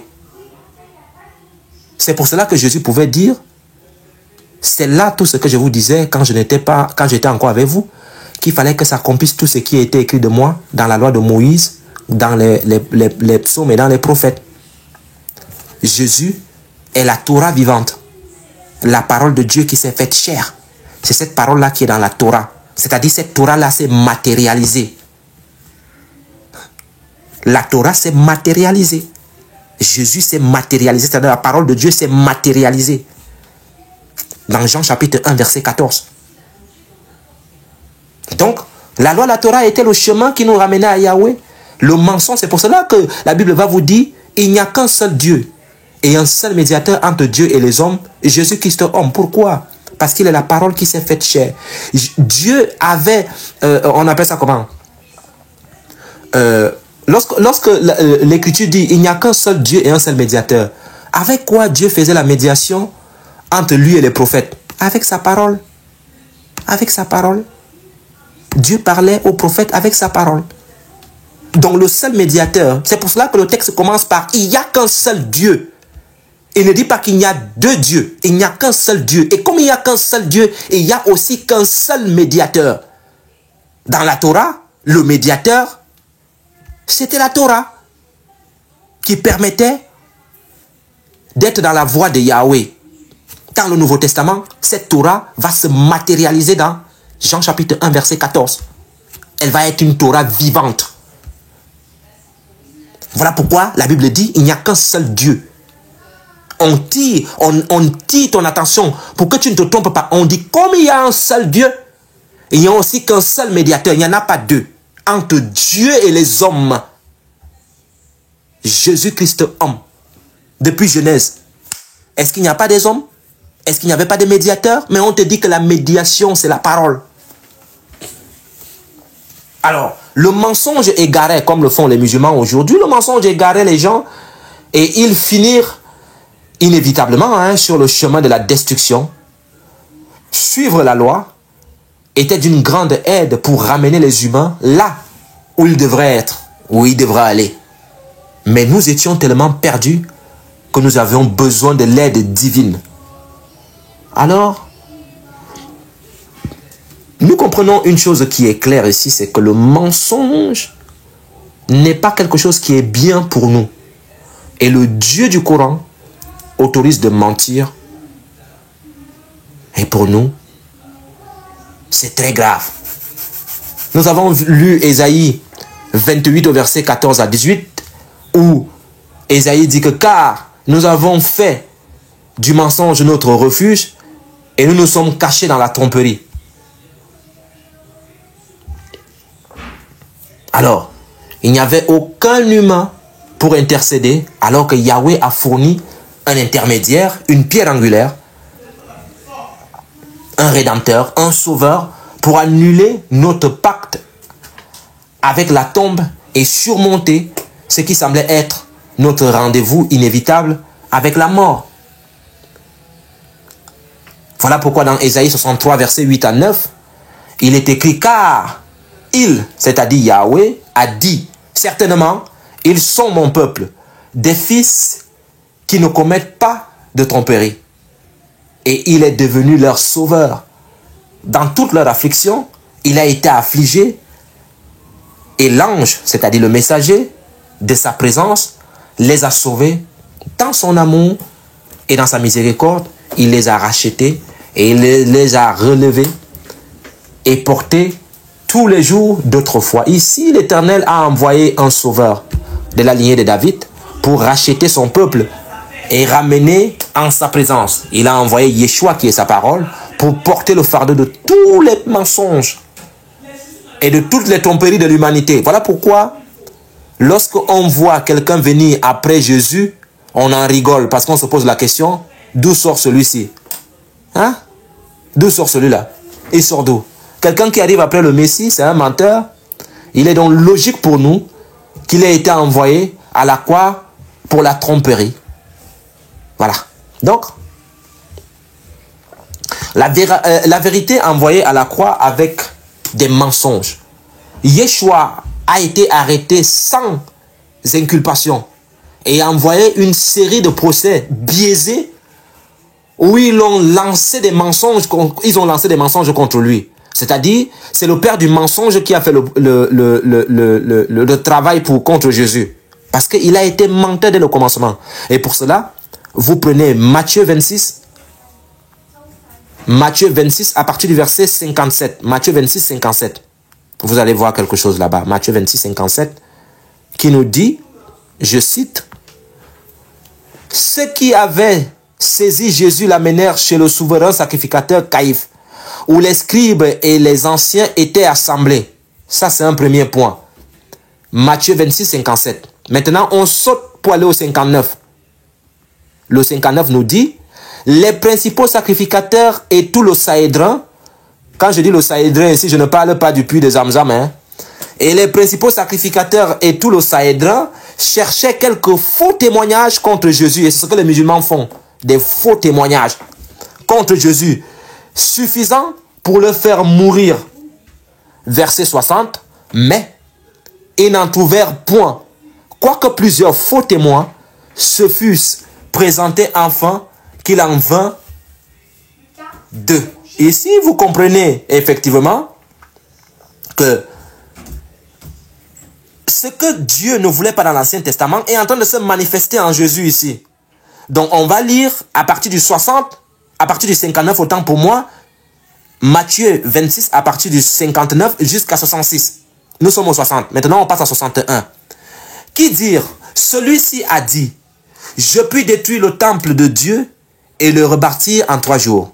Verset 62. Le souverain sacrificateur se leva et lui dit, ne réponds-tu rien? Qu'est-ce que ces hommes déposent contre toi? Verset 63. Jésus garda le silence. Et le souverain sacrificateur, prenant la parole, lui dit, je t'adjure par le Dieu vivant de nous dire si tu es le Christ, le Fils de Dieu. Il y a quelque chose ici. C'est-à-dire ici, le souverain sacrificateur comprend que la personne qui peut dire ce que Jésus venait de dire là, détruire le temple et le relever en 3 jours, ça ne peut qu'être le Messie. Voilà pourquoi au verset 63, il lui dit, Jésus garda le silence et le souverain sacrificateur prenant la parole lui dit, je t'adjure par le Dieu vivant de nous dire si tu es le Christ, le Fils de Dieu. Jésus lui répondit, tu l'as dit de ta bouche, tu l'as dit. De plus, je vous le déclare, vous verrez désormais le Fils de l'homme assis à la droite de la puissance de Dieu. Et ici, Les musulmans pensent souvent qu'il y a un papa barbu où Mohamed est parti chercher les 5 prières. Les musulmans pensent qu'il y a un papa barbu assis au ciel et il y a une chaise juste à côté de lui et Jésus est parti s'asseoir. Papa, je veux une chaise à côté de toi. Jésus est parti s'asseoir à côté du papa. Voilà, à la majesté divine, il est parti s'asseoir à la droite. Il est assis là. Respectez-nous, hein. Vous venez doumer dans la Bible, vous ne comprenez rien. Et il dit, vous verrez désormais le Fils de l'homme assis à la droite de la puissance de Dieu et venant sur les nuées du ciel.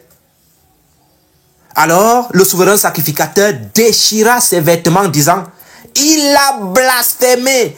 Parce que Jésus dit qu'il va venir sur les nuées. Il a blasphémé. Qu'avons-nous encore besoin de témoins?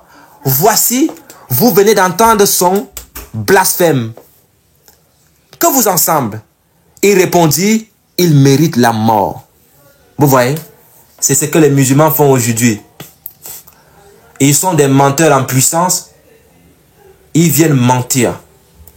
Et lorsqu'ils vont dire qu'il mérite la mort, et ainsi Yeshua est allé à son exécution publique complètement innocent, l'homme le plus honnête qui ait jamais marché sur la planète Terre a été accusé d'être un menteur et reconnu coupable de blasphème. Et quand vous écoutez les musulmans parler, les musulmans disent que leur prophète n'a jamais péché. Ils veulent que leur prophète ressemble à Jésus. Ils disent que leur prophète n'a jamais péché, que c'était le meilleur des hommes. Le meilleur des hommes qui n'a jamais existé. C'était Mohamed, selon les musulmans. Une aberration, une insulte pour toute l'humanité. Oui, pour toute l'humanité, c'est une insulte. Quoi qu'il en soit, Yeshua était prêt à porter le fardeau des mensonges. Yeshua donc portait le fardeau de ces mensonges-là de l'humanité et les a fait mourir avec lui à la croix. Il ressusciterait, laissant nos péchés dans le tombeau. Et Paul, le cauchemar des musulmans, a reconnu le gouffre profond qui existe entre le vrai et le faux. Yeshua a surmonté notre mensonge afin que nous puissions vivre dans la vérité en présence de Yahweh. Parce qu'il dit lui-même qu'il est le chemin, il l'est. Il n'a pas dit qu'il porte. Et c'est là où on voit, beaucoup de musulmans sont souvent dans la dissonance cognitive. Quand Jésus dit, je suis le chemin, je suis la vérité, il ne dit pas que je porte la vérité, il dit qu'il est. Il est la manifestation de la vérité sur terre. Il est, lui-même, il est la vérité. Il ne dit pas que je porte la vérité. Je suis, moi, je suis la vérité. Il ne dit pas que je porte la vérité. Il y a nuance. Voilà. Donc, Yeshua était prêt à porter le fardeau des mensonges de l'humanité et les a fait mourir avec lui à la croix. Voilà ce que j'ai dit. Donc, je disais donc tantôt que Paul, le cauchemar des musulmans, a été clair. Et maintenant que nous avons été pardonnés éternellement, nous aurions mis de côté le mensonge et deviendrons les champions de la vérité. Voilà pourquoi un enfant de Dieu, lorsqu'il tombe, il doit appliquer ce que le Christ a fait. Parce que ce que Jésus a fait dans la Bible est formidable. Même les simples mouvements de Jésus, c'est-à-dire, tu ne prends pas les paroles, tu ne prends que les actes que Jésus a fait dans la Bible. Tu peux écrire des livres, des centaines de livres. Parce que quand Jésus porte la croix, vous voulez me dire que la croix pouvait dépasser Jésus? Non. Mais c'est un enseignement. Jésus est tombé avec la croix une fois. Jésus tombe avec la croix deux fois. Ce n'est pas parce qu'il ne pouvait pas porter la croix. C'est un enseignement pour toi, chrétien et chrétienne. Lorsque tu tombes dans le mensonge, lorsque tu tombes dans quelque chose qui n'est pas agréable, lève-toi, entre dans ta chambre, prie ton Dieu qui est dans le secret. Ne prie pas le Dieu qui a le Wi-Fi à la Kaaba. Dieu est partout. Il n'a pas un lieu là où il y a le Wi-Fi, là où pour l'appeler, il faut pointer la tête de ce côté-là. Prie ton Dieu Demande à Dieu que oui, je venais de faire quelque chose qui n'est pas correct. Aide-moi à sortir de cette histoire-là. Voilà. Voilà pourquoi dans Éphésiens, je vais prendre mon grand frère Paul. Dans Éphésiens 4, à partir du verset 25 à 32, Éphésiens 4, verset 25 à 32, la Bible nous dit ceci. C'est pourquoi renoncez au mensonge. C'est un verset KO pour les musulmans. Il y a plusieurs catégories de musulmans. Il y a des musulmans qui ont reçu une bonne éducation africaine et quand tu les vois, tu penses que c'est l'islam qui les a éduqués. Non, c'est l'Afrique qui les a éduqués. Parce qu'en Afrique, quand tu es né dans une grande famille, tu n'es pas le fils de quelqu'un. Hein? Le tonton qui est à 3 km, s'il te voit faire une bêtise, il te corrige correctement. Et tu n'as même pas le cœur de venir dire à la maison que oh, tonton tel m'a battu parce que j'ai fait quelque chose. Parce que tu sais, si tu tentes de venir dire que le tonton qui est de l'autre côté m'a bastonné, c'est une double peine que tu reçois. Donc tu fermes gentiment ta bouche, tu essuies la bouche et tu pars, tu cherches l'eau, tu te laves. S'il y a à manger, tu manges et tu te couches. Parce que tu sais que si tu dis que le tonton qui est de l'autre, on va te demander tu as fait quoi? Parce qu'on sait que le tonton là ne peut pas te cogner pour rien. Donc d'autres, quand tu vois des musulmans dans les rêves, tu penses que c'est l'éducation. Non, non, non. C'est pas l'éducation de l'islam. Ça, c'est l'éducation africaine. Voilà. Et quand tu les vois, tu penses que c'est... Non, non. Au bout de quelques minutes, il va te sortir l'éducation de l'islam. Donc, je vais lire. Éphésiens 4, à partir du verset 25 à 32. La Bible dit ceci, je cite. C'est pourquoi renoncez au mensonge et que chacun de vous parle selon la vérité de son prochain. Selon la vérité à son prochain, car nous sommes membres les uns des autres. Si vous vous mettez en colère, ne péchez point, que le soleil ne se couche pas sur votre colère, et ne donnez pas accès au diable. Que celui qui dérobait ne dérobe plus, mais plutôt qu'il travaille en faisant de ses mains ce qui est bien pour avoir de quoi donner à celui qui est dans le besoin. Verset 29. Qu'il ne sorte de votre bouche aucune parole mauvaise, mais s'il y a lieu, quelques bonnes paroles, qu'ils servent à l'édification et communiquent une grâce à ceux qui l'entendent. Verset 30. N'attristez pas le Saint-Esprit de Dieu, par lequel vous avez été scellés pour le jour de la rédemption. Que toute amertume, toute animosité, toute colère, toute clameur, toute calomnie, toute espèce de méchanceté disparaissent du milieu de vous.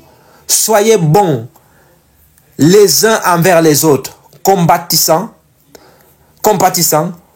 vous pardonnant réciproquement, comme Dieu vous a pardonné en Christ. Comme Dieu vous a pardonné en Christ. Donc, ici, voilà pourquoi l'islam a gagné beaucoup de terrain. Parce que les chrétiens sont pacifiques. Oui, les chrétiens sont pacifiques. Les chrétiens n'aiment pas la guerre, ceci. Mais notre génération n'accepte pas ça. Parce qu'on a compris qu'il y avait beaucoup de moqueries. On présentait des pasteurs qui n'avaient pas de connaissances. Oui, on a humilié tel pasteur. Le pasteur ne connaît pas sa propre Bible. Oui, on a humilié tel pasteur. Venez maintenant là. Moi, je ne suis pas pasteur. Je suis un éboueur de Christ.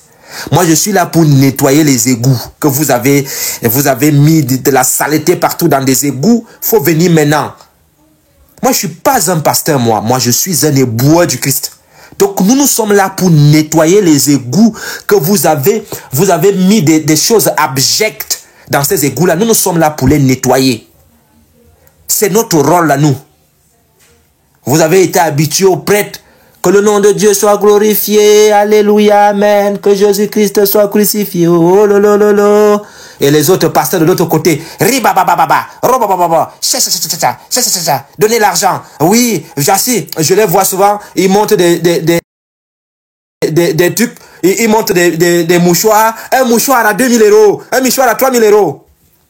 Pendant ce temps, le peuple de Dieu souffre à cause des menteurs. Ils sont là en train de prendre l'argent. Ils sont là en train de dire que le nom de Dieu soit glorifié. Et les musulmans ont pris du terrain. Au jour d'aujourd'hui, les gars ont chaud. La dawa est en train de s'écrouler. Et nous, on va mettre fin à la dawa. Nous sommes là pour ça. Nous sommes des éboueurs. Et on travaille dur. On ne dort pas. On est là pour vous. Voilà. On va travailler fort. On est là pour vous. On est là pour vous. C'est-à-dire, on a coupé la tête de Jean-Baptiste, on a amené la tête à Jésus. Quand Jésus a vu la tête de Jean-Baptiste, Jésus a fui. Il faut encore venir dire ça devant moi, je vais voir. Il faut venir dire ça. Le pasteur t'a même loupé. Le pasteur t'a loupé. Si tu me croisais, j'allais couper ta barbe là avec les ciseaux. Tu allais te rendre compte que tu n'as plus de barbe. Vous êtes chanceux. Vous êtes chanceux. Quand l'autre a fui à midi là, on te pose une question. Il fallait rester, non? Béni Islam. Il fallait rester. La question que j'allais te poser, ça allait rester à TikTok pendant longtemps. Le puits là ne touche pas le puits. La question qu'elle allait te poser, ça allait t'humilier seul. Tu allais faire comme la dernière fois. Qui est mort dans ce verset? Béni Islam, qui est mort dans ce verset? Au lieu de me dire que c'est Jésus qui est mort dans ce verset. Wallah, il est musulman. Si tu n'es pas musulman, il faut dire tabli la sat là. Si tu n'es pas musulman, il faut dire kabla sat là. Wallahi, soyez fiers d'être musulman. Mon ami, mon coco, qui est mort dans ce verset? Qui est mort dans ce verset? Wallahi. C'est le dernier débat que Béni Islam a eu avec moi. Il est parti pleurer dans son live. Je ne vais plus jamais faire de débat avec Yeshua. Des questions simples mais efficaces. Béni, qui est mort dans ce verset? Qui dit qu'il est mort dans ce verset? Oui, mettez mon temps. Mettez mon temps. Faut mettre mon temps maintenant. Mets mon temps. Dès qu'on met son temps, tu penses qu'il va dire c'est Jésus qui est mort dans ce verset. Parce que le débat c'était est-ce que Jésus a été crucifié? Est-ce que Jésus est mort? Donc il savait que s'il dit que c'est Jésus qui est mort dans ce verset, il est cuit. Le débat est fini. Quand il prend la parole, il dit si tu n'es Wallahi, je vais remettre la vidéo là demain. Wallahi, les frères musulmans, soyez fiers d'être musulmans. Est-ce que c'est ce qu'on t'a posé comme question, mon coco? On te demande qui est mort dans ce verset. Wallahi, si tu n'es pas musulman, il faut dire c'est Kablo Sabto Allah. Il parle l'arabe. Au lieu de répondre à la question, le gars parle l'arabe. Et à la fin de son allocution, il dit ce n'est pas Jésus. En tout cas, ce n'est pas Jésus dans ce verset. La honte. C'est pour cela qu'il a fui à midi. Parce qu'il savait que s'il reste là, la question qu'il veut poser, il va encore dire, Wallah, soyez des musulmans. Donc les frères, aujourd'hui, ce gouffre profond entre le vrai et le faux semble avoir disparu. Il est difficile de trouver la frontière entre ce qui est authentique et ce qui est faux. Même en ce qui concerne les vêtements aujourd'hui, quelqu'un peut porter une montre, je sais pas, et pourtant c'est le faux. Quand tu le vois, il est bien sapé, tout est faux sur lui. Mais le gars est bien sapé et il te dit que c'est l'authentique. Donc aujourd'hui, c'est un peu compliqué. C'est comme ça aussi dans la parole de Dieu. Mais il y a certaines vérités auxquelles nous pouvons nous accrocher fermement. Yeshua est venu pour nous sauver. Il demeure en nous. Il demeure en nous. Et nous demeurerons éternellement en lui. C'est pour cela, soyez fiers d'être chrétien. Lorsque le chrétien fait quelque chose qui n'est pas bien, en tant que chrétien, les chrétiens qui sont dans ce live ici, quand vous faites quelque chose qui n'est pas bien, il y a une petite voix au fond de vous qui vous dit, hey, toi-même tu es mal à l'aise. Au fond de toi, tu es mal à l'aise. Même quand tu mens là, au fond de toi, tu es gêné. C'est comme si on a mis la saleté en toi. Il y a quelque chose qui te gêne. Ça, c'est le Saint-Esprit qui travaille comme ça. Le Saint-Esprit te travaille. Et toi-même, tu vas dire, non, là c'est bon. Là c'est... Ah non, Seigneur, pardonne-moi. Mais le musulman ment en toute impunité. Il ment et à la fin de son mensonge, il dit, Wallahi, Allah est grand. Vous voyez très bien que ces gens-là, ils ont un sérieux problème. Voilà pourquoi, dans 1 Jean, on va lire 1 Jean, 1 Jean 2, 21. 1 Jean 2, 21 nous dit, je vous écris, non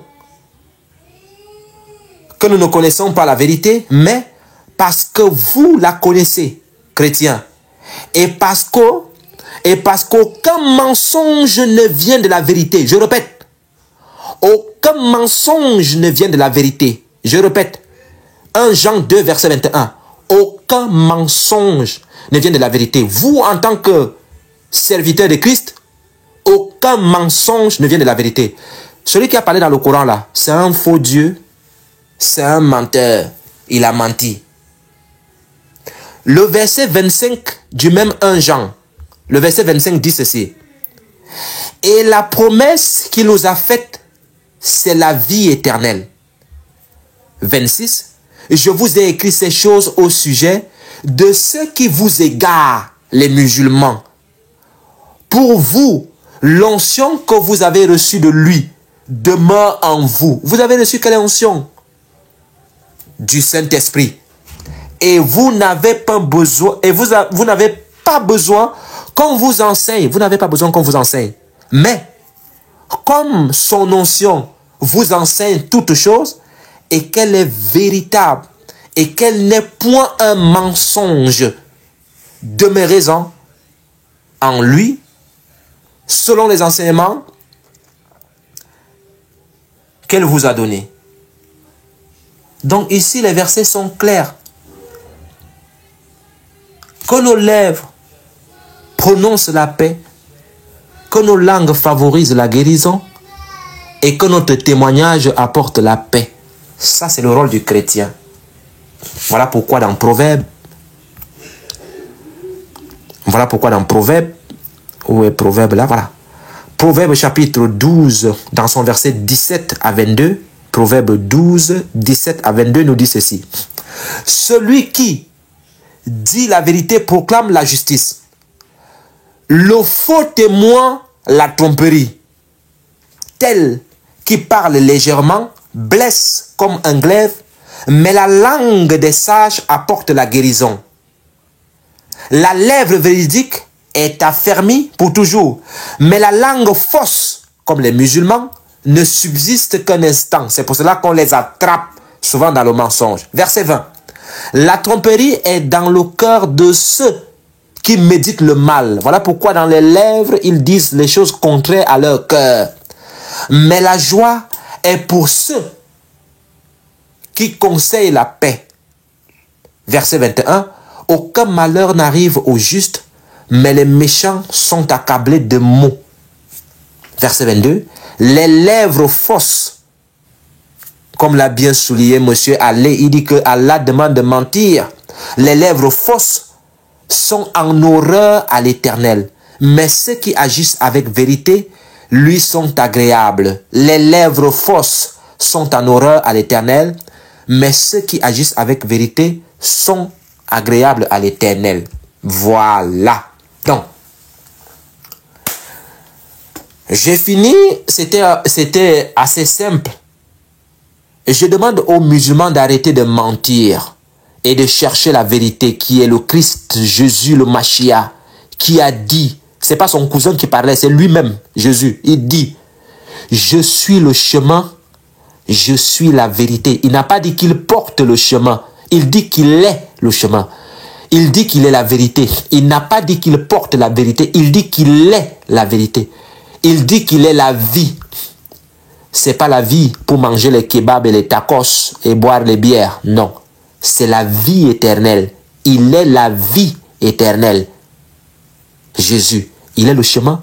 Il est la vérité. Il est la vie éternelle. Donc, les musulmans, arrêtez de mentir parce que votre Dieu vous autorise à mentir, mais cherchez la vérité qui est Jésus, car les mensonges sont une prison. Et comme l'a dit Yeshua, la vérité va vous libérer. Merci. C'était la partie de la Bible.